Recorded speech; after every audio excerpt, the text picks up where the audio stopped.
મન કી બાતની 131મી કડીમાં પ્રધાનમંત્રી નરેન્દ્ર મોદીએ દેશવાસીઓને ભારતની વધતી તાકાતથી કરાવ્યા અવગત. ગ્લોબલ એઆઈ સમિટની વાત કરતા પીએમએ પશુઓની સારવારમાં મદદરૂપ થતા અમૂલના એઆઈ મોડેલની કરી પ્રશંસા. સાથે જ સુશ્રુત સંહિતાના ડિજિટલીકરણથી વૈશ્વિક નેતાઓ મંત્રમુગ્ધ થયા હોવાનો કર્યો ઉલ્લેખ.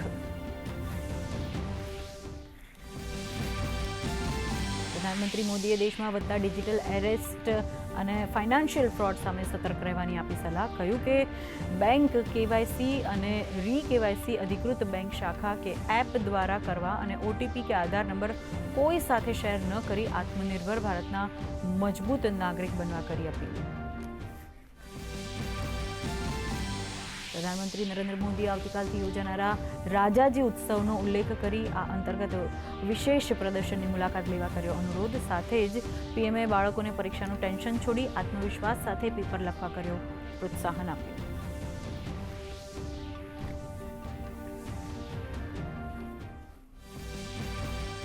પ્રધાનમંત્રી નરેન્દ્ર મોદીએ મેરઠમાં 82 કિલોમીટર લાંબા દિલ્હી મેરઠનો નમો ભારત કોરિડોરનું કર્યું ઉદ્ઘાટન. મેરઠને એમએસએમઈ માટે ગણાવ્યું મહત્વપૂર્ણ. કહ્યું આધુનિક ટ્રેનથી યુપીના વિકાસને મળશે ગતિ. સાથે જ પીએમએ સપા કોંગ્રેસને આડે હાથ લેતા કહ્યું કોંગ્રેસે દેશને બદનામ કરવાનું કર્યું કામ.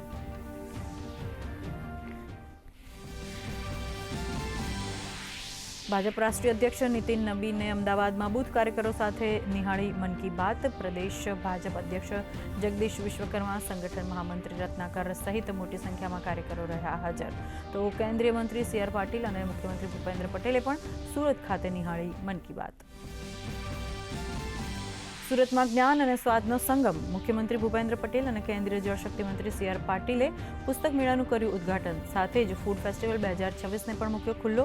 મુખ્યમંત્રીએ સ્ટોલ પર જઈ કારીગરો અને પ્રકાશકોને કર્યા પ્રોત્સાહિત. અફઘાનિસ્તાન સરહદ પર પાકિસ્તાની એરફોર્સની એર સ્ટ્રાઇક. બાળકો, મહિલાઓ સહિત 12થી વધુ લોકોના મોત. અફઘાનિસ્તાન સરકારે કડક શબ્દોમાં કરી નિંદા. કહ્યું કાર્યવાહીનો આપીશું જડબાતોડ જવાબ.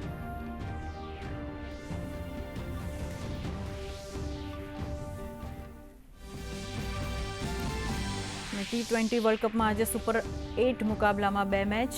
શ્રીલંકામાં રમાઈ રહેલી પ્રથમ મેચમાં ઇંગ્લેન્ડે 10 ઓવરમાં 4 વિકેટે ફટકાર્યા 68 રન. તો સાંજે 7 વાગે બીજી મેચમાં અમદાવાદના નરેન્દ્ર મોદી સ્ટેડિયમ પર ભારત અને દક્ષિણ આફ્રિકા વચ્ચે જામશે જંગ.